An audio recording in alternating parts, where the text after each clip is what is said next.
성경 구절 한 구절을 먼저 읽고 이 주제를 좀 다루었으면 좋겠는데요.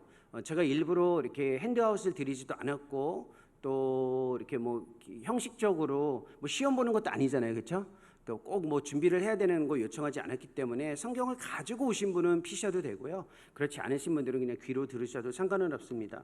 고린도후서 4장 18절에 이런 표현이 있습니다. 고린도후서 4장 18절입니다. 죄송합니다. 3장 18절입니다. 고린도후서 3장 18절입니다. 아주 유명한 구절인데 고린도후서 3장 18절에 이런 표현이 있습니다. 우리가 다 수건을 벗은 얼굴로 거울을 보는 것 같이 주의 영광을 보매 그와 같은 형상으로 변화하여 영광에서 영광에 이르니 곧 주의 영으로 말미암음이니라. 하나님의 말씀입니다. 이 내용을 보면 예배는 영광과 연결되어져 있거든요. 그래서 우리가 하나님을 예배한다라는 말은 하나님을 경배하고 하나님을 영화롭게 하고 하나님의 영광에 참여한다라는 뜻입니다. 이게 우리가 보통 예배라는 언어를 쓸 때 연결하는 개념이죠. 그런데 이 구절을 보면 영광을 보는데 그와 같은 형상으로 변화한다고 이야기합니다. 즉 예배가 하나님을 향한 영광의 실천이라면 그 영광의 실천을 통해 우리에게 주어지는 직접적인 경험은 우리 자신이 만들어지는 경험입니다. 그러니까 예배가 어떻게 신앙과 삶을 형성하냐라는 이 제목에 한 주일 동안 혹시 깊이 생각해 보신 분들이 있다면 하나님을 향한 영광이 직접적으로 우리의 신앙과 삶을 형성하는 형상의 모습과 연결되어져 있다는 것을 생각하면 도움이 됩니다.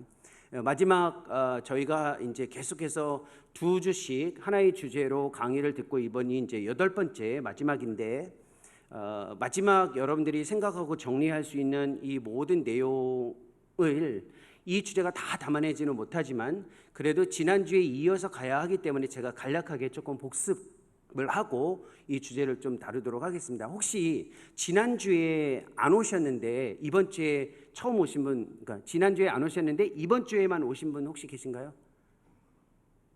네, 이런 분들을 위해서 필요한 거고, 지난주에 우리가 여러 주제를 다루었는데 어디까지 생각했고 그 핵심의 내용이 무엇이냐라고 이렇게 직접 물어보면 또 선뜻 이야기하기가 좀 쉽지 않잖아요.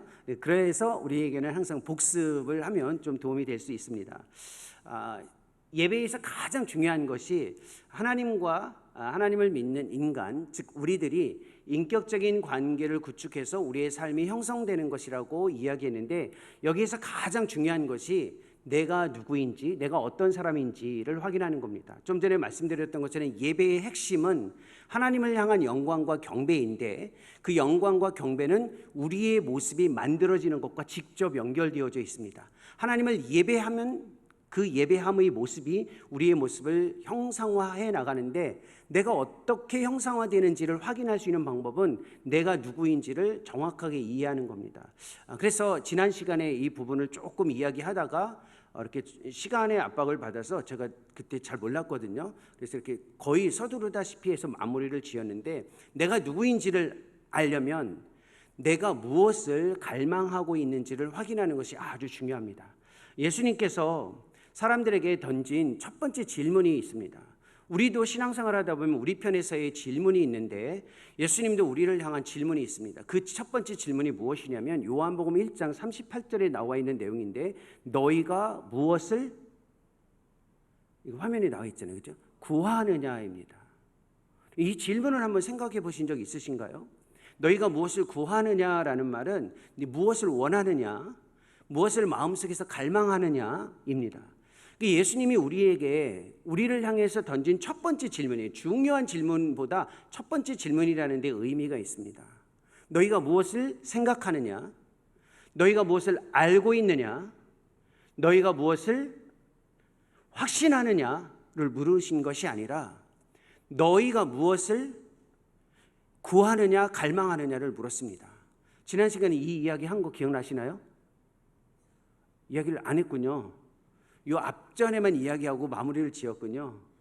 그쵸? 지난 시간에 오셨던 분들, 제가 이 질문을 던졌나요? 지난 시간에? 네. 한번 그러면 생각해 보십시오. 우리는 신앙생활하면서 기도를 하고 하나님과의 관계 안에서 우리가 가지고 있는 것들을 많이 하나님께 구합니다. 하나님, 우리가 이런 것들을 원합니다라고 이야기하는데 하나님 편에서 직접 물어보실 때가 있어요. 그리고 직접 지금 이 시간 물어본다고 한번 생각해 보십시오. 이 답변에 대해서 분명한 확신을 가지고 나는 이것을 구하고 있습니다라고 이야기할 수 있는 사람이 생각보다 많지 않다는 겁니다. 생각보다 많지 않아요. 지난 시간에 말씀드렸듯이 제가 케냐에서 사역을 하는데, 사실 잘 알고 계시는 대로 우리도 이제 탄자니아 선교사님도 계시고 아프리카 지역의 선교사님들 잘 알고 계시잖아요. 아프리카 사람들 생각보다 정말 가난하고 열악합니다. 길을 가다 보면 학생들이나 꼬마들이 항상 지나가는 외국인들을 만나면 꼭 붙들어요. 도와달라고 이야기합니다. 도와달라고 이야기하면 보통 이제 부담스러워서 항상 이렇게 이야기합니다. 나중에라는 말을 해요. 나중에 내가 도와줄게. 근데 좀 불성실한 선교사라기보다는 그렇게 도와주는 것 자체에 대한 의미를 좀 더 곰곰이 생각해야 하고, 그렇게 막 길거리에서 사람들을 도와주는 것 자체가 선교라고 하기 굉장히 어렵기 때문에 사실 쉬운 일은 아닙니다.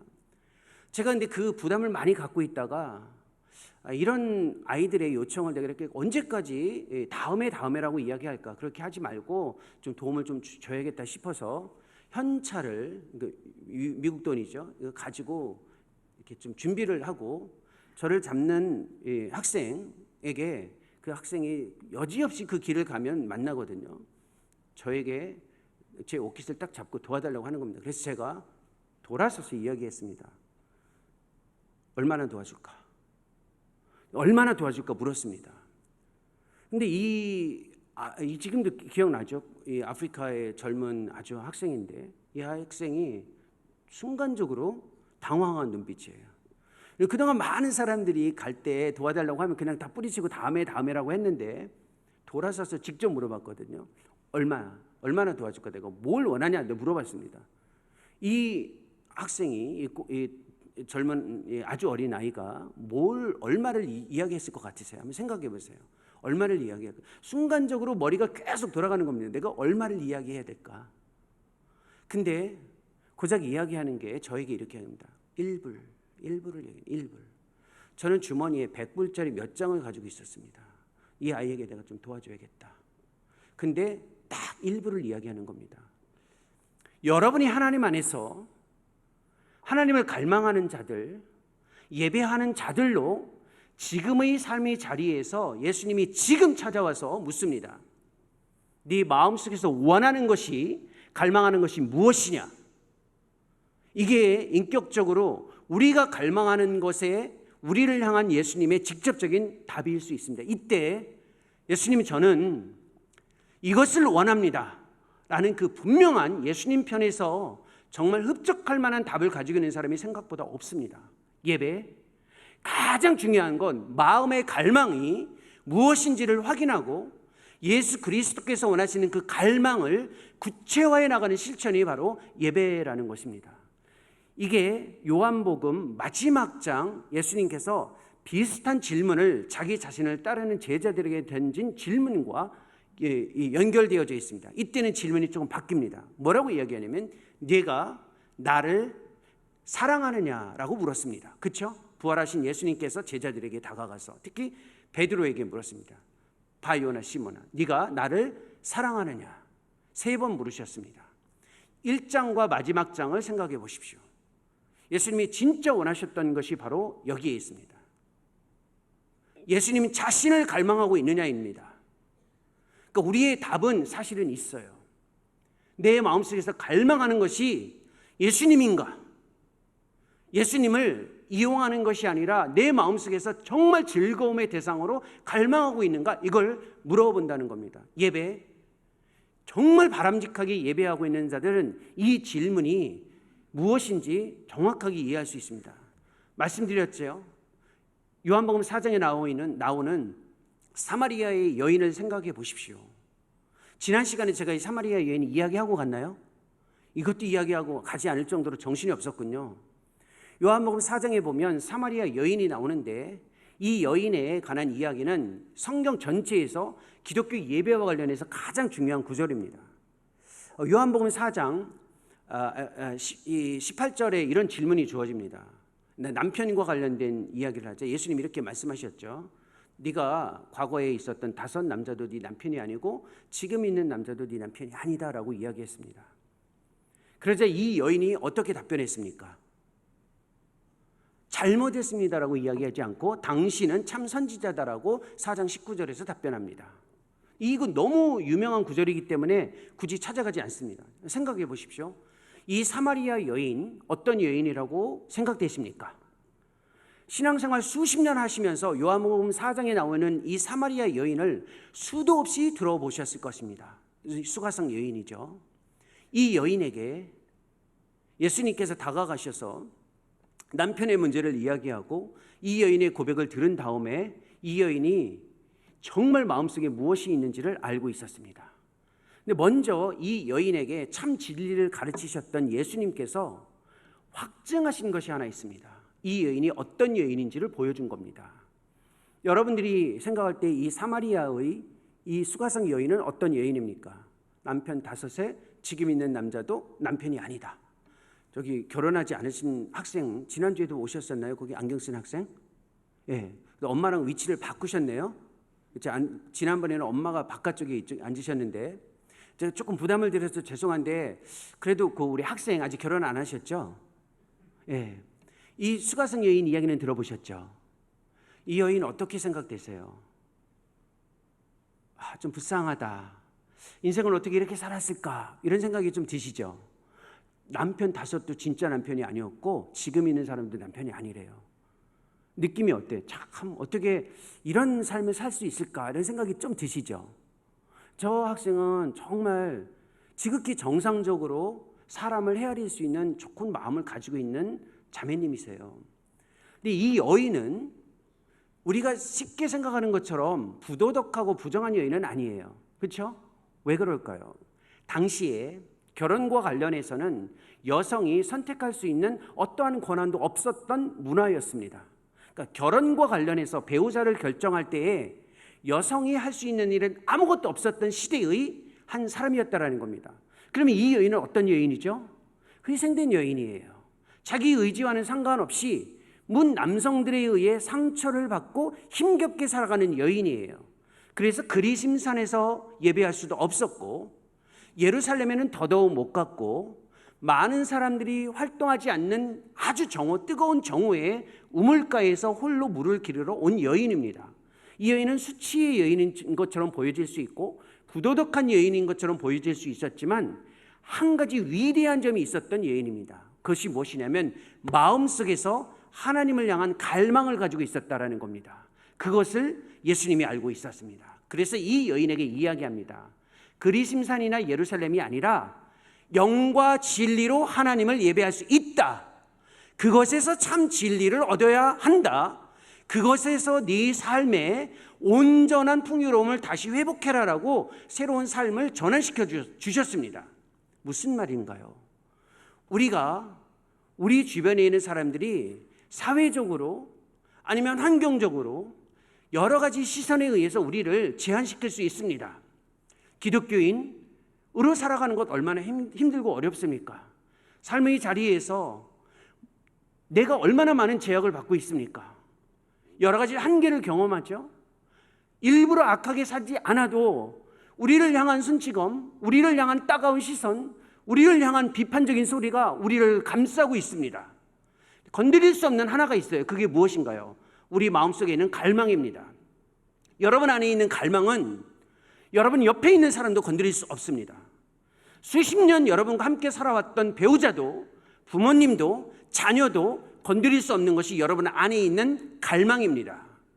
이 사마리아의 여인은 어떤 사람보다도 특히 니고데모와 비교해보면 더욱 선명해지는데 그렇게 잘 알려져 있는 한 남성인 니고데모하고도 완전히 대비되는 위대한 모습을 가지고 있었는데 그것이 무엇이냐면 하나님을 향한 마음의 갈망을 가지고 있었다라는 겁니다. 마음의 갈망이 하나님일 때 거기에 하나님께서 자유를 주시는데 성령과 진리인 그리스도 안에서 아버지의 영광에 이를 수 있다라는 것을 가르쳐 준 것입니다. 우리가 조금 잘 살았다고 해서 우리를 더 인정해 주시거나 우리가 망가졌다고 해서 우리를 내치시는 그런 분이 아니라 우리가 성령님을 의지하고 있고 진리이신 그리스도를 따라가려고 하는 마음의 갈망을 가지고 있으면 그 안에서 아버지의 영광을 경험할 수 있다는 겁니다. 내가 여기에서 살고 있으니까, 나는 가난한 사람이니까, 나는 사회적으로 이런 위치에 있으니까, 나는 여전히 연약한 사람이니까는 중요하지 않습니다. 마음의 갈망이 어떤지를 확인하라는 겁니다. 이것을 확인하지 못하면 제 아무리 외적으로 아무리 좋은 시설, 아무리 좋은 환경에 있어도 우리가 하나님을 예배하는 자로 있기는 굉장히 어려울 수 있습니다. 따라서 우리에게 중요한 것은 그리스도에 관해서가 아니라 그리스도를 마음에서 갈망하며 인격적으로 알고 특히 사랑하고 따르고자 하는 갈망이 가득해야만 합니다. 이것이 성경의 가르침이죠. 성경은 우리 시대에 우리의 마음속에 있는 갈망이 하나님을 향할 수 있도록 끊임없이 조절해야 된다라고 이야기합니다. 저는 갈망이 없습니다. 저는 인생 다 산 것 같고 인생에 어디에도 갈망이 없는 것 같습니다. 거짓입니다. 여기 있는 모든 사람들은 예외가 없습니다. 저 6살 난 저 꼬마 아이도 마음에 갈망이 있습니다. 죽음의 문턱에 서 있는 나이 드신 분들도 마음속에 갈망이 있습니다. 갈망이 하나님이 아니기 때문에 갈망이 없는 것처럼 보여지는 겁니다. 갈망이 반드시 있어야 할 갈망의 대상을 향하고 있지 않기 때문에 갈망이 없다라고 착각하거나 갈망이 없는 것처럼 인생을 살아가고 있다고 느껴질 뿐입니다. 갈망은 있느냐 없느냐가 아니라 대상이 어디에 있느냐의 차이만 있을 뿐입니다. 가르쳐 주지 않아도 이것은 우리 가운데 주어집니다. 어린아이들 이마트나 롯데마트, 홈플러스, 토이즈알러스 이런 데 가보십시오. 가르쳐 주지 않아도 장난감 가게 앞에서 코너 앞에서 서성이며 이것저것 만져댑니다. 누구도 이게 좋은 장난감이라고 부모가 가르쳐 주지는 않습니다. 구체적으로. 그러나 아이들은 그냥 압니다. 갖고 싶은 마음의 갈망을 안에서 그대로 드러낸다라는 겁니다. 사람은 갈망이 없는 것이 아니라 대상이 잘못되어져 있는 경우만 주어진다라는 겁니다. 우리 시대의 어르신들, 젊은 분들 여기에 계시다면 생각해 보십시오. 우리의 갈망을 이끄는 것, 사실은 성경이나 하나님이 아니라 끊임없이 우리의 마음을 이끄는 미디어, 소비, 그리고 유행입니다. 우리나라 사람들처럼 유행을 좋아하는 사람이 전 세계에서 사실은 그리 많지 않습니다. 사실이에요. 물론 우리 김 목사님께서는 거의 50여 개국을 이제 선교지를 돌아보시면서 하나님의 일하심의 모습, 하나님의 백성들을 보셨다고 하는데 저는 이제 뭐 선교지 두 군데였고 미국과 한국이니까 뭐 많아야 10개 국가 정도밖에 다녀보지는 못했던 것 같습니다. 물론 여러분들도 쉽게 생각할 수 있을 겁니다. 전 세계에서 유행에 가장 민감한 나라 대한민국입니다. 어디를 가도 누가 뭐 좋아한다, 이게 대세다라고 하면 다 쫓아가려고 하는 것이 우리 이 나라 사람들의 특징 중에 하나입니다. 누가 이런 집에 살면 좋다더라 그러면 그런 집에 살고 싶어 합니다. 요즘에 이런 옷 하나는 입어야 된다 그러면 다 그런 옷 입습니다. 그래서 수년 전에 지나간 얘기지만 노스페이스 이 코트를 입지 않으면 중고등학교 다니기 어려울 정도로 다 그게 필수품이 되었던 적도 있지 않았습니까? 그게 한국에서 드러난 현상입니다. 갈망을 이끌어가는 겁니다. 다 그걸 이끌어가는 거예요. 다 그걸 따라가고 있으니까 나도 그걸 따라가야지 하면서 그 따라가는 데에 하나님이 좀 도와주셨으면, 그 따라가는 데에 하나님이 좀 뭔가 힘을 실어주셨으면 하는 생각들을 갖고 있지는 않습니까? 우리 시대의 삶이 우리를 그렇게 갈망을 강력하게 이끌어갑니다. 그렇지만 지난 시간에도 제가 간략하게 말씀드렸듯이 우리에게 필요한 것은 경건함과 두려움, 중요한 태도로 하나님을 기쁘시게 받으실 만한 방식으로 하나님을 섬겨야 하는 것입니다. 여기에서 중요한 것이 믿음의 예배를 다시 한번 점검하는 겁니다. 창세기 4장에 보면 아벨과 가인이 나오죠. 가인과 아벨이 나옵니다. 하나님께서 가인의 예배는 받지 않으셨고 아벨의 예배는 받으셨다라고 이야기합니다. 근데 구체적으로 보면 이런 표현이 있어요. 가인과 그의 제물은 받지 않으셨고 아벨과 그의 제물은 받으셨다라고 이야기합니다. 근데 이게 제물의 문제가 아니라는 것을 이미 배워서 아시잖아요. 그렇죠? 히브리서에 보면 믿음의 문제였다라고 이야기를 합니다. 그 믿음의 차이가 뭘까요?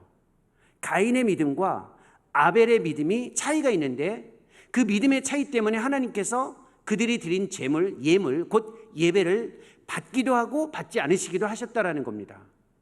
아벨의 믿음은 어떤 믿음일까요? 생각해 보셨나요? 가인의 믿음은 어떤 믿음일까요? 둘 다 믿음이 있었어요. 근데 차이가 있습니다. 가인에게는 당시 살아가는 데 있어서 굉장히 아주 중요한 하나의 특권 그리고 신뢰의 대상이 있었는데 그게 뭐냐면 장자권이라는 겁니다. 그 당시의 장자권은 이 땅에서 누릴 수 있는 최고의 권한입니다. 아벨에게는 장자권이 없었습니다. 가인은 자기 자신의 장자권을 의지하면서 그것에 기대어서 하나님께 무엇인가를 내어드렸습니다. 그러니까 하나님을 절대적으로 신뢰할 수 있는 믿음이 없어요.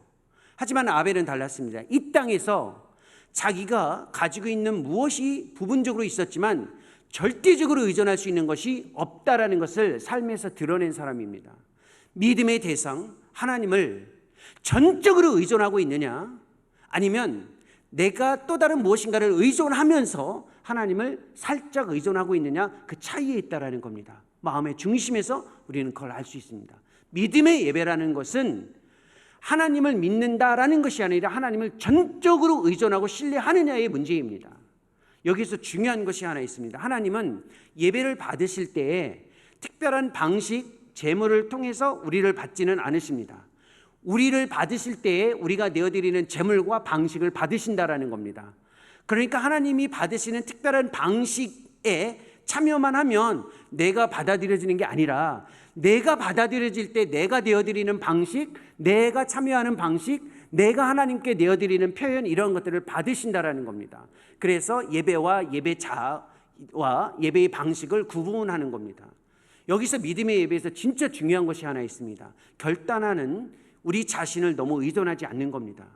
믿음의 예배라는 것이 나는 하나님을 예배하는 자다, 내가 하나님을 예배해야지라는 결단이 아니라 내가 하나님 앞에 내 스스로를 내어드리며 하나님을 의존하고 있다는 것이 아주 중요합니다. 이 정도의 이해를 가지고 있으면 우리는 이제 좀 더 구체적으로 무엇을 어떻게 실천해야 할 것인지에 대한 구체적인 내용을 좀 생각해 볼 시점이 됐습니다. 예배와 관련돼서 우리의 신앙과 삶을 형성하는 데 있어서 가장 중요한 첫 번째의 실천이 무엇이냐면 모임 자체입니다.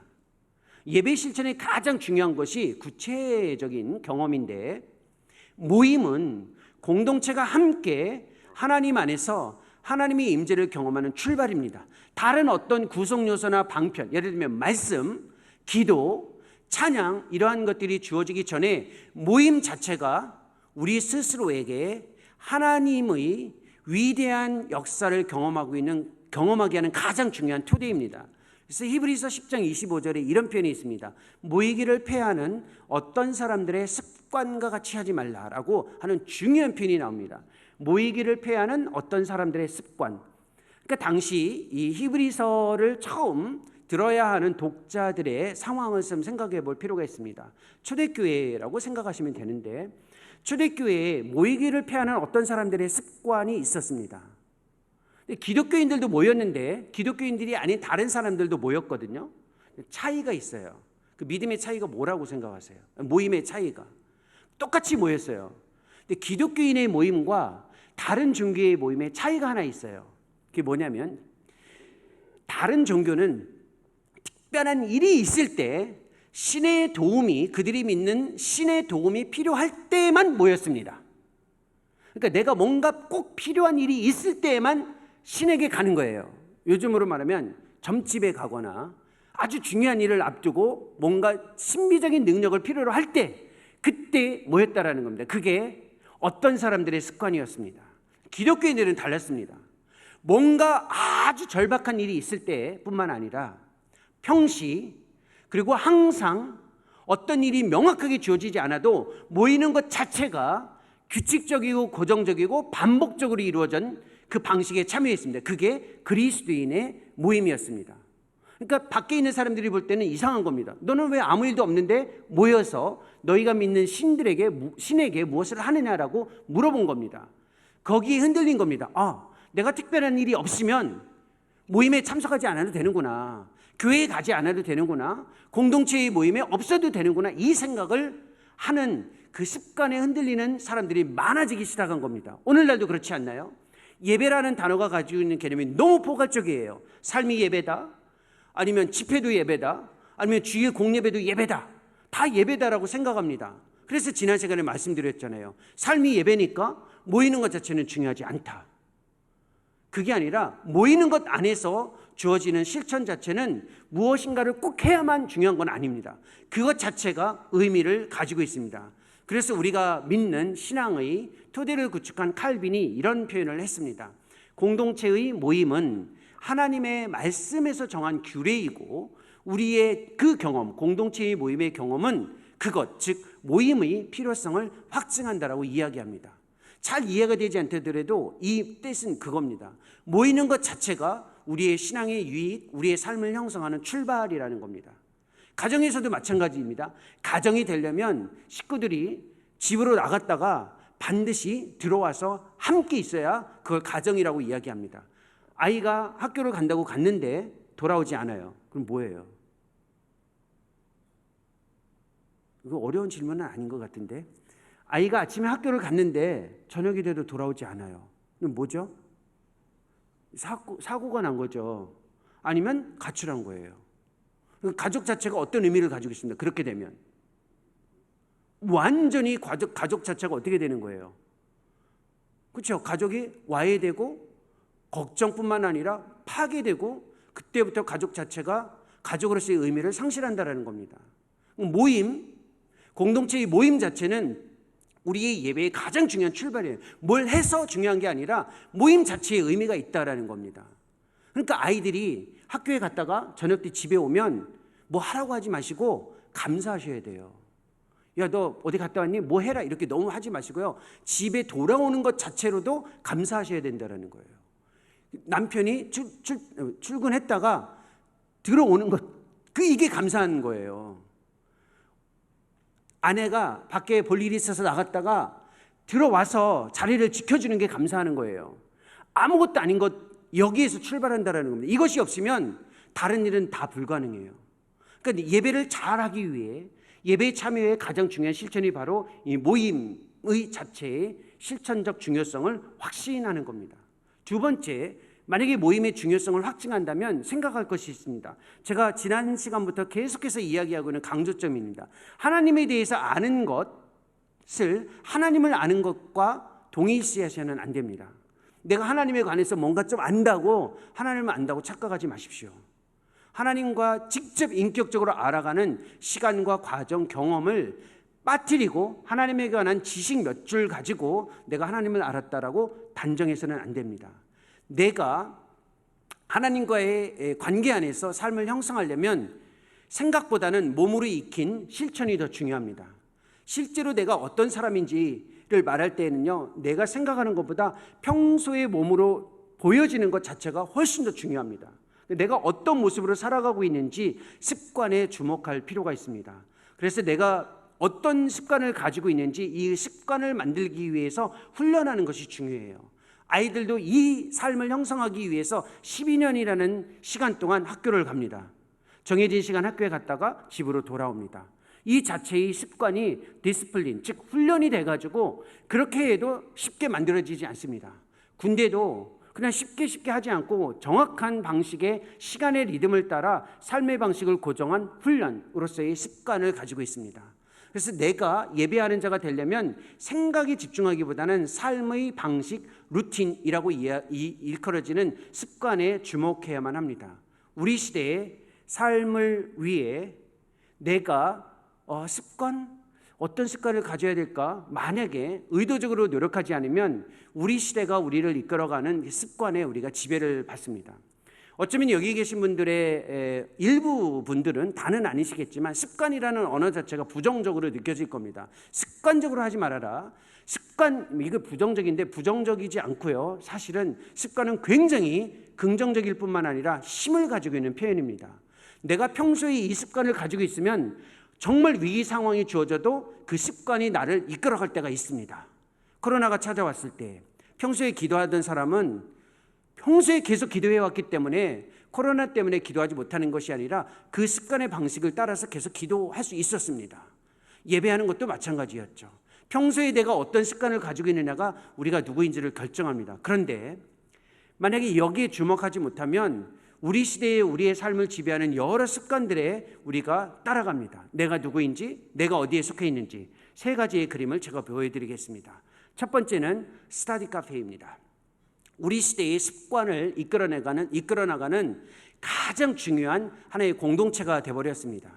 제가 중고등학교 다닐 때는 독서실이라는 게 있었는데 지금은 어디에도 독서실이라는 표현을 쓰지 않습니다. 독서실은 그냥 개인이 공부하는 영역이죠. 스터디 카페도 공부하는 것과 같지만 아닙니다. 장소가, 공간이 완전히 바뀌어졌습니다. 나와 함께 같은 경험을 하고 있는 자들을 직접 보고 접하고 그 안에서 같은 것들을 경험하는 방식을 익혀나갑니다. 거기에서 내가 누구인지, 내가 어디에 소속되어져 있는지, 내가 어떤 의미로 삶의 의미를 찾는지를 경험합니다. 가운데는 어떤 그림입니까? 어떤 그림이죠? 카페죠. 그렇죠? 베이커리 카페입니다.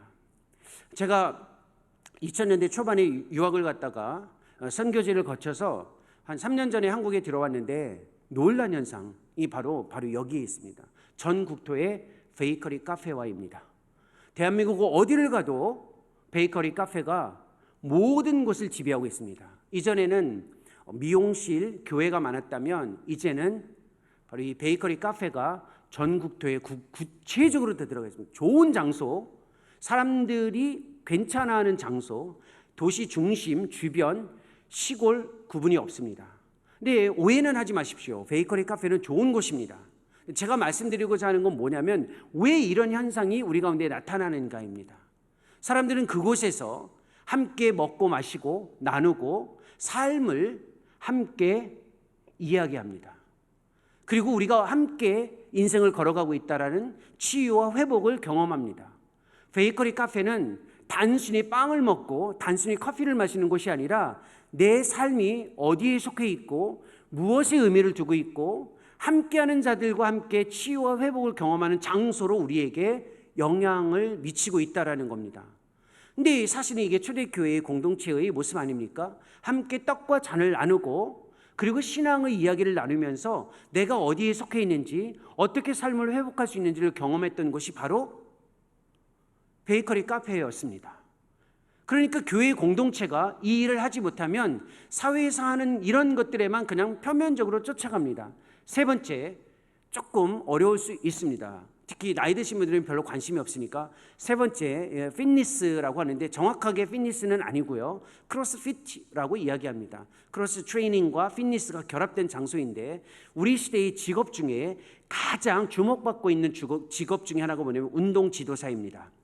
운동 지도사는 필라테스나 요가 아니면 피트니스의 체력 단련 이런 모든 것들을 진행하는 분들인데 건강 관리해 주죠. 다이어트 조절해 주죠. 몸을 만들어 주죠. 함께 땀을 흘리고 함께 수고하죠. 이야기를 나누죠. 그리고 회복되는 경험들을 하는 데 아주 중요한 역할을 합니다. 어쩌면 목회자들이 우리의 삶에 영향을 미치는 일을 이러한 분들이 지금 대신해 나가고 있고 생각보다 많은 사람들이 여기에 자신의 삶을 집중하고 있습니다. 습관, 여기에 한번 보십시오. 스터디 카페 한번 들어가는 사람도 있지만 대부분 학생들 보십시오. 스터디 카페 가보셨어요? 네. 보면 보통 가면 일주일 아니면 3개월 이런 식으로 끊어요. 그렇죠? 그리고 고정적으로 다녀요. 베이커리 카페 정말 그곳에 가서 치유와 회복을 경험하면 시간이 걸려도 한두 시간 운전해서까지 갑니다.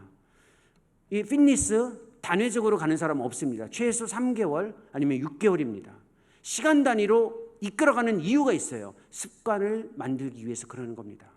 교회 공동체가 지난 2000년 동안 단 한 번도 포기하지 않고 일정한 시간과 장소에서 함께 모여서 예배하는 것은 그 안에서 무엇을 행했느냐를 따지기 전에 우리의 삶을 하나님의 원하시는 방식대로 만들기 위한 거룩한 습관의 훈련입니다.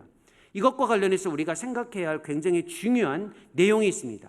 우리의 삶, 예배하는 자의 우리의 모습은 삶의 방식을 어떻게 구성하느냐에 따라서 결정된다라는 겁니다. 그러니까 내가 무엇을 알고 있느냐, 내가 무엇을 배웠느냐 중요하지만 더 중요한 건 내가 어떤 삶의 모습을 드러내고 있느냐를 생각하셔야만 합니다.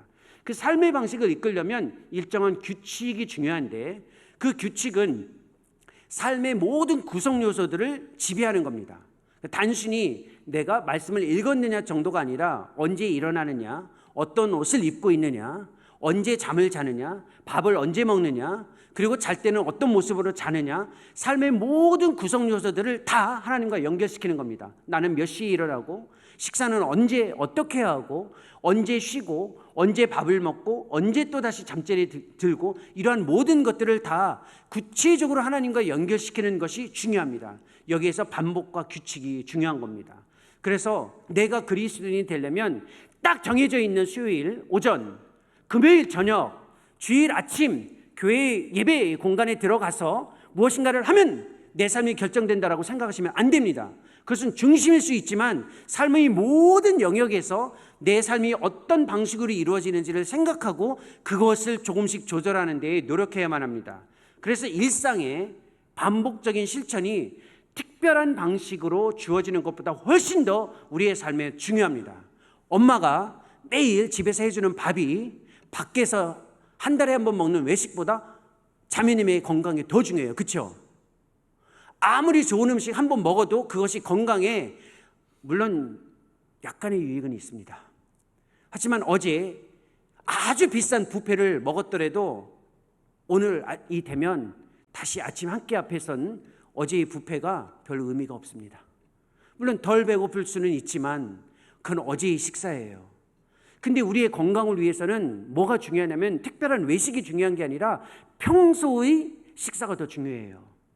우리의 신앙이 건강하려면 매 주일, 수요일, 금요일 아니면 매일매일 개인과 공동체의 실천이 어떻게 이루어지는지가 훨씬 더 중요하다는 겁니다. 이걸 위해서 가끔 외식이 필요한 거예요. 영적인 양분도 동일하다는 겁니다. 따라서 우리가 생각해야 할 중요한 실천이 있습니다. 시간의 리듬에 따라서 구체적으로 해야 할 실천이 있습니다. 개인적으로 실천해야 할 걸 두 가지를 말씀드리고 그리고 나서 공동체 전체가 참여하는 방식으로서의 실천 세 가지를 제가 말씀드리겠습니다. 개인의 실천 몇 가지요? 몇 개요? 두 가지. 그 다음에 공동체 전체가 실천해야 할 것 세 가지를 제가 말씀드리겠습니다. 의외일 수도 있는데 굉장히 중요한 실천이 바로 무엇이냐면 고독이라는 실천입니다. 조금 흐리게 보일 수 있는데 고독입니다. 고독? 아니 목사님, 내가 지금까지 신앙생활 하면서 뭐 중요한 실천 여러 가지 들어봤지만 고독이 중요하다는 무슨 인생의 무슨 허무적 실존주의자는 아니신가요? 여기서 말하는 고독은 단절이나 고립이 아니라 loneliness 있죠. 그 단절과 고립이 아니에요. 고독은 뭐냐면 혼자서 거할 수 있는 능력을 고독이라고 이야기합니다. 하나님 안에서 그리고 공동체와의 관계를 건강하게 하려면 혼자 있을 때 건강할 수 있는 사람이 모든 관계가 건강해질 수 있습니다. 성숙에서도 굉장히 중요한 지표 중에 하나가 아이가 크면 학교로 가야 돼요. 근데 아이가 나 싫어, 나 엄마랑 있을 거야, 나 엄마랑 있을 거야, 나 아빠랑 있을 거야 계속해서 떨어지지 않는 걸 심리학적으로 분리불안 장애라고 이야기합니다. 그리고 엄마가 걱정을 합니다. 얘는 왜 떨어지지 않을까? 가야 되는데 걱정하죠. 근데 건강하게 크는 아이들은 어린이집 차가 오면 뒤도 안 돌아보고 차를 탑니다. 그리고 엄마한테 빠이를 합니다. 이건 엄마가 싫어서가 아니에요. 건강하다라는 증거입니다. 시간이 지나면 다시 집으로 온다는 걸 알고 있기 때문에 그렇습니다. 여러분들이 우리가 그리스도인으로서 하나님을 예배하는 자로 건강하려면 홀로 거할 수 있는 능력을 분명히 길러야만 합니다. 사람은 의외로 자기 스스로 혼자 있을 때 건강하지 못합니다. 다른 사람들과 함께 있을 때는 자기의 모습이 가려질 수 있거나 자기의 모습이 다 드러나지 않거나 묻어버리기 때문에 내가 진짜 누구인지를 알려면 혼자 있을 때 자기의 모습을 정확하게 볼 수 있어야만 합니다. 혼자 거할 수 있는 능력, 이것은 바로 자기 자신의 삶에 하나님을 위한 공간을 주인으로 마련하는 예배의 실천입니다. 내가 혼자 있을 때 누가 보든 안 보든 내 내면을 지키고 있는 분이 하나님이라는 것을 인정하고 내 내면에 하나님을 위한 공간을 마련하고 그것을 인정하고 확증하는 삶을 고독이라고 이야기합니다. 물론 이 고독이라는 단어가 여러 가지 편견과 선입견에 의해서 의미가 해석되어 있기 때문에 신앙적으로 의미를 수용하는데 굉장히 어렵습니다. 하지만 신앙적 의미에서 이 고독은 굉장히 중요한 실천입니다. 근데 이게 생각보다 어렵습니다. 왜냐하면 내면에 하나님을 모시려면 내 내면에 무엇이 있는지를 정확하게 볼 수 있어야만 합니다. 내 내면에 자리 잡고 있는 것이 무엇인지를 볼 수 있는 능력은 쉽게 주어지지 않습니다. 왜냐하면 내 내면에서 주어진 모습을 보는 것 자체를 부담스러워하거나 당혹스러워하기 때문에 그렇습니다. 의외로 내 내면의 모습을 정직하게 볼 수 있는 사람, 선명하게 볼 수 있는 사람 어렵습니다. 그래서 기도 중에 제일 어려운 기도가 무슨 기도냐면 소리내지 않고 하는 침묵 기도입니다. 즉 기도 중에 제일 어려운 기도가 듣는 기도라는 겁니다. 말하는 기도보다 더 어려운 기도 중에 하나가 하나님이 나에게 말씀하시는 것을 집중해서 듣는 기도가 굉장히 어렵습니다. 왜냐하면 기도는 대화잖아요. 그러면 우리가 이야기한다면 하나님이 들으시고 하나님이 말씀하시는 걸 우리가 들어야 하기 때문에 듣는 것도 기도라는 겁니다. 이게 고독과 연결되어져 있습니다. 사파리 경험이라는 걸 제가 여기다 써놓은 이유가 있습니다. 제가 케냐에 있을 때 사파리를 해본 경험이 있습니다. 이제 사역하는 동안은 못했고요. 케냐를 떠나기 바로 전에 보통 사파리를 2박 3일, 3박 4일, 최소한 3박 4일 정도를 해요. 혹시 탄자니아나 케냐에 가셔서 사파리 해보신 적 있으신 분 계신가요? 사파리. 다큐멘터리는 좀 보셨죠? 그 내셔널 지오그래피 해가지고 이 아프리카의 그 여러 짐승들이 떼를 지어서 막 이동하는 그런 거 보신 적 있으시죠? 이제 그 사파리에서 보는 거거든요. 1년에 2번밖에 없어요.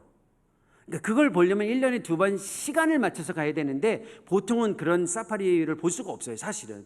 사파리를 하려면 차를 타고 7, 8시간 도시를 떠나서 이 정글이 아니죠. 초원으로, 아프리카니까 이제 남미가 아니니까요. 초원으로 갑니다. 초원으로 가면 사파리 할 때 이렇게 합니다. 가면 동물원에 동물이 있듯이 동물이 없어요. 정말이에요. 우리 동물원에 가면 동물원이 있는데 사파리에 가면 동물이 잘 안 보여요. 근데 걸어 들어가는 사람은 공짜고 차 타고 들어가는 사람은 돈을 내야 돼요. 왜 그럴까요? 걸어 들어갈 수 없다라는 거예요. 차를 타고 돈을 내고 그 초원에 들어갑니다. 그러면 동물이 없어요. 볼 수가 없어요. 그 사파리를 인도하는 사람이 이야기합니다. 저녁 때 해가 질 무렵 부릅니다. 차를 타고 들어갑니다. 시동을 끄고 있습니다. 그러면 가만히 있으면 10분, 20분, 30분 정도 지나면 초식동물로 알려져 있는 그 동물들이 서서히 자기 모습을 드러냅니다. 근데 그게 너무 신기해가지고 그걸 가까이 보려고 자동차의 시동을 켜버리면 숨어버립니다. 이해가 되세요? 그러니까 가만히 있어야 돼요. 가만히 기다리고 있으면 서서히 모습을 드러냅니다. 그때 앞을 지나가거나 옆에 있는 그 동물들을 볼 수 있어요. 아주 가까이서도 볼 수 있습니다. 굉장히 쉽지 않은 경험이에요. 근데 동물이 어디 있지 막 찾아다니면 동물은 나타나지 않아요. 이게 무슨 뜻일까요? 우리의 영혼은 대자연 초원의 초식동물과 같다라는 겁니다. 그냥 볼 수가 없어요. 가만히 주의를 기울여서 내 내면에 무엇이 있는지를 볼 수 있도록 집중을 해야만 그 안에서 서서히 자기의 모습이 드러납니다. 그러면 그 모습이 때로는 충격적인 모습이 나타나요. 내 내면에 이런 모습이 있었구나. 내 내면에 이러한 생각들이 나를 지배하고 있구나. 내 내면의 욕망들이 이런 것들이 지금 아직도 살아있구나. 이게 보여져요. 이게 불편한 거예요. 너무 불편해요. 너무 인정하기 어려운 거예요. 그러니까 어떻게 이걸 덮어버려요. 차라리 이걸 덮어버리고 스마트폰을 여는 겁니다. 틱톡이나 쇼트를 보면 끊임없이 재밌는 게 나오거든요. 틱톡 15초, 20초, 쇼트 30초 넘는 쇼트 이제 나오지도 않습니다. 무한대로 내 앞에서 펼쳐지는 것들이 나의 시각과 마음을 이끌어갑니다. 그러니까 볼 수가 없어요. 그런 걸 보는, 즉 미디어에 빠져 있는 것이 잘못됐다는 것이 아니라 그런 것들이 너무 우리를 지배하고 있으니까 단 10분, 15분도 내 내면에서 무엇이 있는지를 볼 수 있는 시간과 훈련이 되어 있지 않아요. 이러면 예배는 겉돌 수밖에 없어요. 왜냐하면 내 내면의 깊은 열망과 갈망들을 확인하면서 가야 되는데 이 경험을 하지 못하면 예배를 할 수 없다라는 겁니다. 조심하십시오. 공동체에 모이는 것이 나의 진짜 모습을 숨기기 위한 수단으로 삼지 않으셔야만 된다라는 겁니다. 공동체를 이용하는 사람들이 있어요.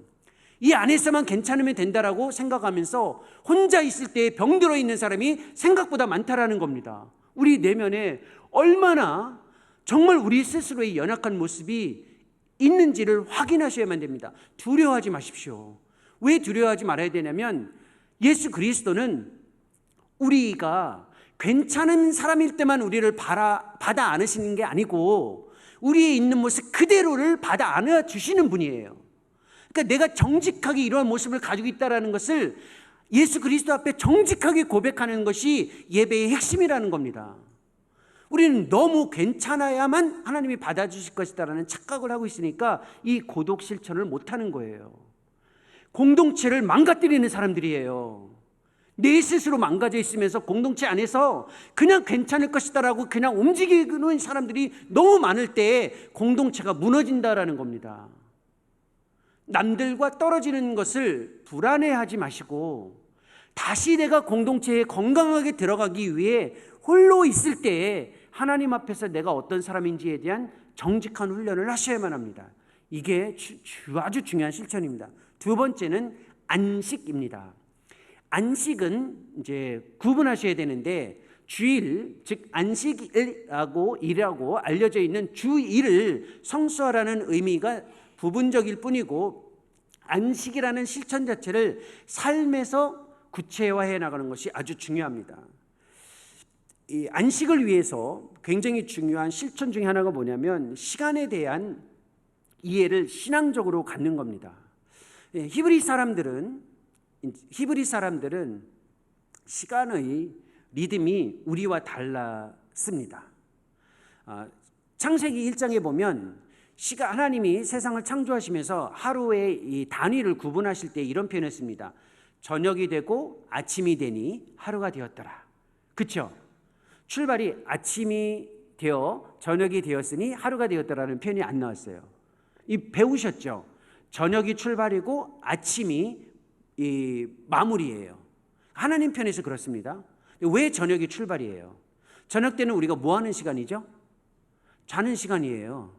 여기서 말하는 저녁은 해가 지는 밤을 뜻하는 거거든요.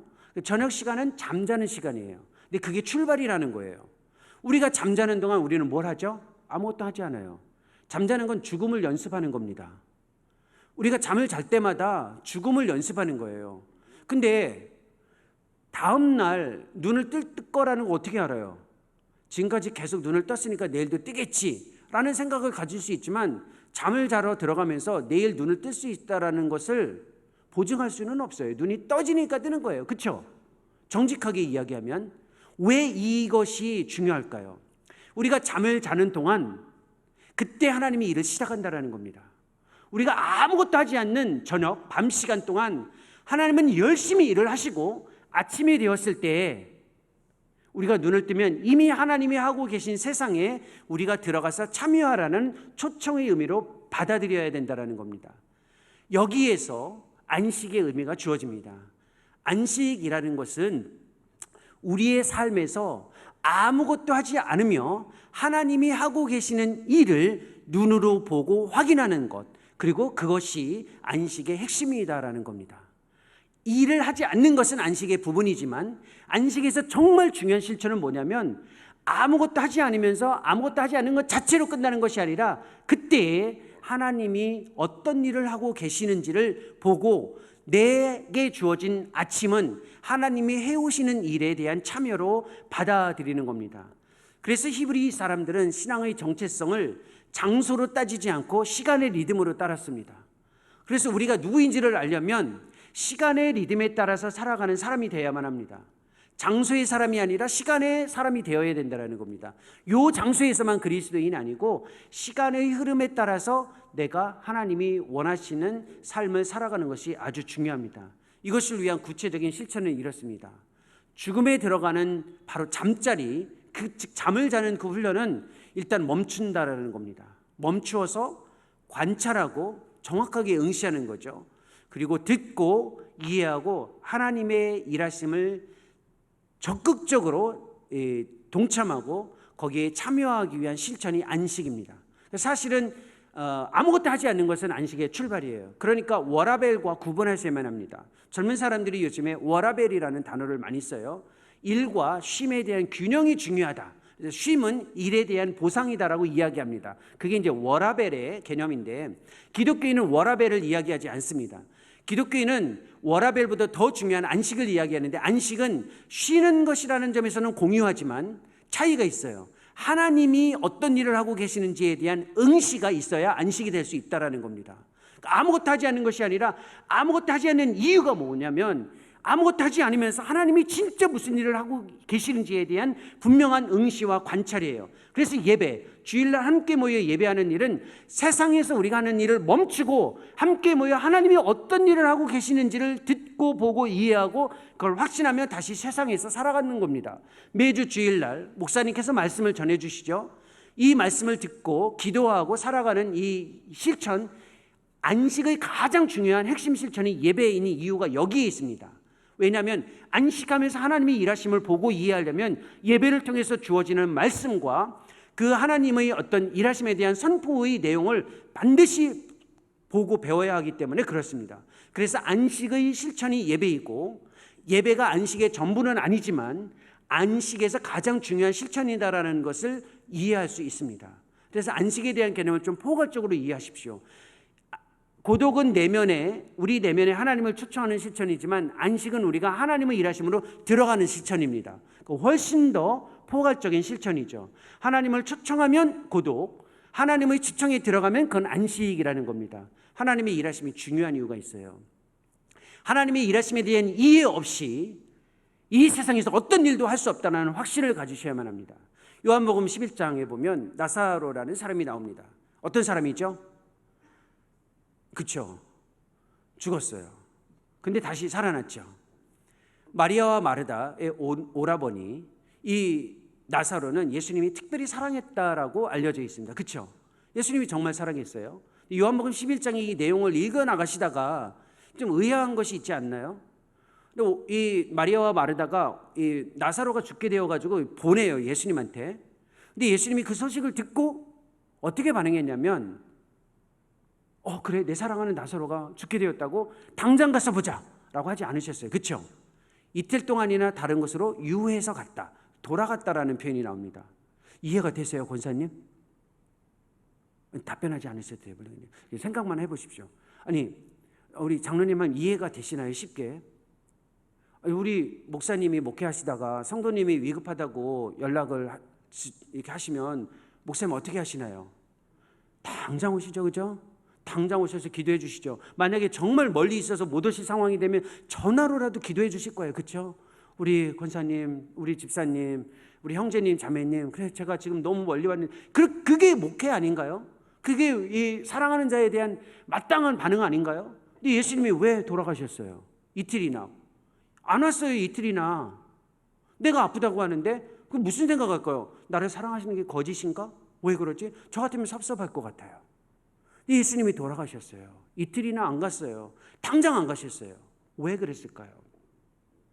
눈에 보이는 필요보다 더 중요한 것은 아버지의 일하심을 따르는 것을 가르쳐주기 위해서였습니다. 우리는 우리 눈에 보이는 것, 내 앞에 주어진 일을 하다가 진짜 아버지께서 원하시는 일이 무엇인지를 모르고 그냥 살아가는 경우가 너무 많다는 겁니다. 왜? 안식을 하지 않기 때문에 그렇습니다. 안식은 쉬는 게 아니라 쉼을 통해 하나님의 일하심을 정확하게 확신하는 거예요. 예수님이 시험을 받으셨을 때 능력을 과시할 수도 있는데 저항하셨고 안 하셨어요. 요한복음 5장 19절에 이런 표현이 있습니다. 아버지께서 일하시니 나도 그 일을 한다. 내가 그 일을 한다는 거예요. 나는 아버지의 일을 하는 사람이지 내가 하고 싶은 일, 그냥 중요한 일, 그냥 마땅한 일을 하는 사람이 아니다. 그러한 존재가 아니다라는 것을 예수님이 이 땅에서 보여주셨어요. 안식하시는 분이셨기 때문에 그렇습니다. 그 안식을 어떻게 하셨습니까? 고독과 연결시키셨잖아요. 그 바쁜 와중에도 새벽 미명에 시간을 따라서 끊임없이 고독과 안식을 반복하신 분입니다. 우리가 왜 새벽에 모여서 기도하고 삶의 자리에서 주일마다 예배하고 공동체의 모임에서 하나님을 배워나갑니까? 이 안식 실천, 즉 하나님의 일하심을 확신하려고 그러는 겁니다. 그래서 기독교인, 정말 하나님의 일하심에 충실히 따라가는 그리스도인은 때로 오해를 받을 수가 있어요. 저 사람 왜 저럴까?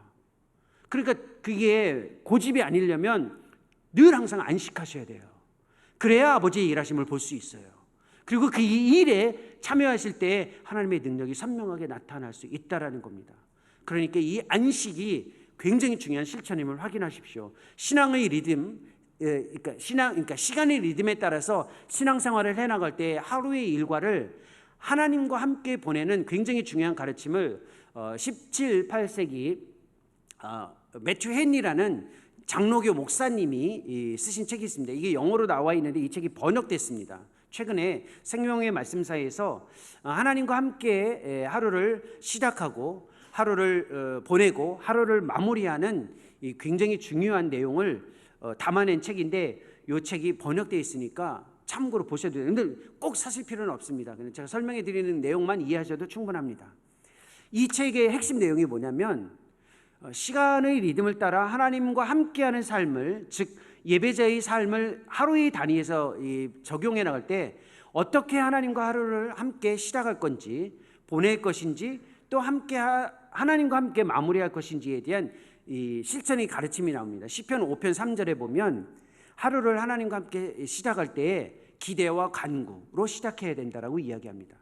매일의 삶이 아침이 찾아올 때 하나님이 오늘 하루의 삶을 통해 무엇을 해 나갈 것인지에 대한 기대와 간구, 전혀 새로운 말이 아니에요. 그리고 그것을 했다면 거기서 끝나지 말고 하루를 하나님과 함께 보내는 겁니다. 이때 중요한 게 있습니다. 하나님께서 어떻게 일하실지를 계속해서 봐야 하기 때문에 인내가 필요합니다. 그래서 기독교인들이 하나님을 예배하는 삶의 모습을 드러낼 때 제일 많이 드러내는 실천 중에 하나가 뭐냐면 인내예요. 인내. 기독교인들이 신앙 덕목 중에 가장 중요한 덕목 중에 하나가 인내예요. 조급함이 우리의 신앙과 삶을 거의 다 망가뜨립니다. 기다림이에요. 조금이라도 기다리는 겁니다. 그래서 끊임없이 기대하고 나서 하루를 마무리할 때 하나님께서 내가 아침에 시작할 때 기대하고 간구했던 일들을 어떻게 인도해 주셨는지를 되새기며 감사하는 겁니다. 이거를 하루의 삶의 중요한 실천으로 반복할 때 고독과 안식의 실천이 주어집니다. 여기까지가 신앙 실천과 관련되어져 있는 개인의 실천이고, 지금부터 말씀드릴 실천은 이제 세 가지 중요한 실천인데 시간이 거의 다 됐어요. 근데 조금만 이야기를 하고 마무리를 하는 것이 더 나을 것 같아요. 그리고 제가 이렇게 시간을 좀 지켜야 된다라는 부담은 있지만 여기서 딱 중단하고 가면 나쁜 사람이에요. 나쁜 사람. 분명히 뒤에 세계도 얘기한다고 해놓고 안 하고 가는 거니까 말씀을 드리고 가는 게 나을 것 같아요. 그래서 혹시 조금 불편하시더라도 제가 조금 양해를 구하고 뒤에 세계를 좀 서둘러 말씀드리도록 하겠습니다. 우리가 하나님을 예배할 때 중요한 경험이 뭐냐면 은혜예요. 은혜. 그렇죠? 그러니까 하나님을 예배하는 과정에서 은혜를 경험하는데 하나님이 우리에게 주신 방편이 있어요. 그러니까 은혜의 방편이라고 이야기합니다. 방식인데 그게 세 개예요. 신앙생활 하다 보면 이걸 배우셨을 거예요. 그 첫 번째가 말씀, 그렇죠? 말씀이 은혜의 방편이고, 기도도 은혜의 방편이에요. 그렇죠? 그리고 세 번째가 성례, 세례와 성찬도 은혜의 방편이에요. 근데 말씀, 기도, 성례는 다 예배의 구성 요소들이에요. 그러니까 공예배에서 제일 중요한 게 말씀과 기도예요. 그렇죠? 찬양도 사실은 기도 안으로 들어가거든요. 그다음에 세례와 성찬, 이게 예배에서 제일 중요한 것들이잖아요. 요 실천이에요. 요 실천이 예배에서 우리로 하여금 하나님과의 깊은 인격적 관계 형성을 통해 우리의 삶을 만들어줘요. 그러니까 뭔가 비법이 있는 게 아니라 하나님이 우리에게 주신 것으로 실천하는 거예요. 중요한 이유가 있어요. 부유한 교회, 인적 물적 자원이 많은 교회만 예배하는 교회가 아니라라는 겁니다. 예배는 하나님의 은혜의 방편 안에서 두세 사람이 모인 그 안에서도 하나님의 임재와 은혜를 경험하며 영광의 참여를 통해 예배자들의 삶이 만들어질 수 있어요. 그래서 은혜의 방편이 중요합니다. 그래서 우리의 삶을 형성하는 예배의 중요한 실천 첫 번째가 말씀인데, 개인의 성경 읽기도 중요하지만 공동체 안에서 함께 익히고 그것을 삶으로 연결하는 것은 아주 중요한 출발입니다. 기억하십시오. 말씀은 연구의 대상이 아니라 관계의 언어라는 것에 집중하셔야만 합니다. 성경 말씀은 하나님과 우리 사이의 관계의 방식을 구체화하기 위한 언어예요. 근데 그 관계의 방식을 구체화해 나가기 위해서 해석이 필요하고 연구가 필요한 거예요. 연애해 보셨죠? 선생님 혹시 젊으셨을 때 연애를 해보실 수도 있고, 근데 뭐 아주 오래되셔서 기억이 안 나실 수도 있는데, 우리 젊은 분들이 연애하시죠? 연애하면 연구를 많이 합니다. 연애 잘하는 사람. 왜 그런지 아세요? 저 사람이 나한테 이모티콘을 보냈는데 왜 이 이모티콘을 보냈을까? 이런 의미일 것이다. 이런 의미일 것이다. 저 사람이 문장을 쓰는데 점을 3개를 찍었어. 왜 하나가 아니고 점이 3개일까? 분명히 여기에 나한테 뭐 하고 싶은 말이 있을 거야. 연구하지 않나요? 내가 신경 쓰지 않은 사람이면 무슨 이모티콘을 날리든 뭐 점을 몇 개 찍든 오탈자가 있든 중요하지 않아요. 근데 정말 신경 쓸 관계에 있는 사람은 점 하나에도 신경 써요. 그렇죠? 왜 우리가 성경을 연구해요? 성경 지식 때문이 아니에요. 그 성경을 통해 하나님과의 관계를 좀 더 구체하기 위해서 이게 무슨 뜻일까? 이게 어떤 의미를 가지고 있을까? 그걸 헤아리는 거예요. 여기에만 집중하는 것이 아니라 관계의 방식 때문에 그렇습니다. 공예배, 소그룹, 가정에서 이 일에 집중하셔야 된다는 겁니다. 두 번째는 기도예요.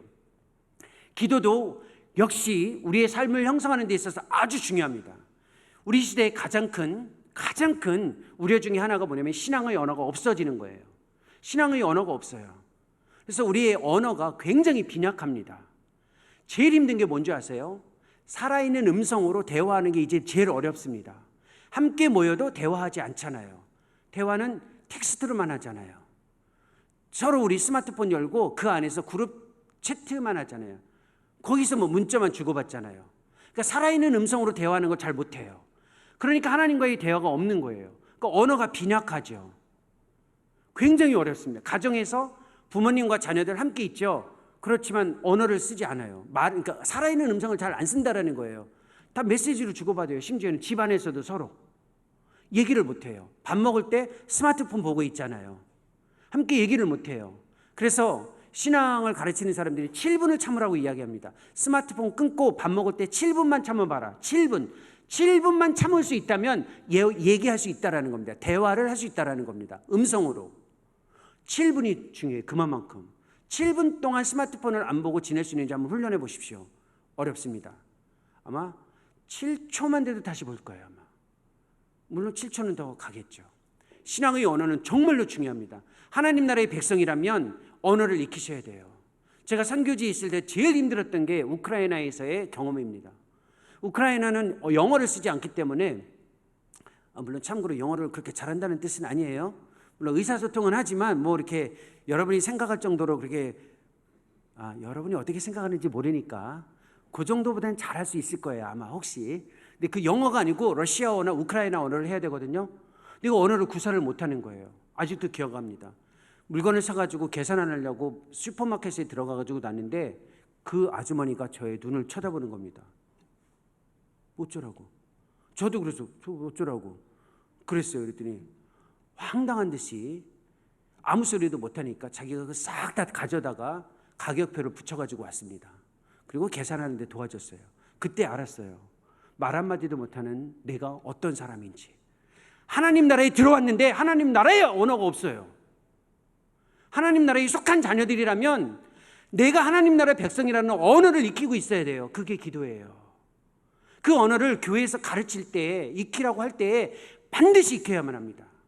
제일 중요한 언어 딱 3가지만 익히면 충분합니다. 특히 우리 학생분들 딱 3가지. 이 언어만 잘해도 신앙생활의 모든 언어가 다 살아나요. 감사합니다. 잘못했습니다. 도와주세요. 딱 3가지예요. 이 3가지 언어의 관계 언어는 다 들어가 있어요. 감사합니다라는 언어를 확대하면 사람에 대한 존중이 다 드러납니다. 잘못했습니다라는 언어 쉽게 못합니다. 왜 교회에서 죄의 고백과 용서의 간구를 집어넣는지 아십니까? 공예배에서 우리의 연약함을 인정하지 않으면 예배가, 즉 관계가 회복될 수가 없어요. 저도 결혼한 지 몇 년 됐다고 했어요. 지난주에. 예, 28년 됐다고 이야기한 거 기억하시잖아요. 제 아내랑 건강한 관계를 가는 가장 중요한 경험 중에 하나가 뭐냐면 10원짜리 무릎이 되는 겁니다. 싸구려 무릎이 되는 거예요. 문제가 있으면 그냥 무릎을 꿇고 미안합니다 이야기하면 돼요. 그러면 거의 대부분 다 해결돼요. 이게 굉장히 어려운 단어예요. 요즘에 잘못했습니다 사람들 말 못해요. 분노가 너무 많아요. 제가 저녁 때 길을 걷는데 어떤 아이가 이 스쿠터를 이렇게 발로 구르는 스쿠터라고 하죠. 딱 타고 가다가 옆으로 쓱쩍 지나가는데 제 옷을 딱 탔어요. 근데 저는 그냥 갔거든요. 5m쯤 가다가 뒤로 돌아오는 거예요. 딱 돌아오더니 저를 향해서 잘못했습니다 하고 가는 거예요. 깜짝 놀랐어요. 요즘에도 이런 아이가 있구나. 잘못했습니다라는 언어 자체는 하나님과 이웃과의 관계에서 굉장히 중요한 언어예요. 세 번째, 도와주세요.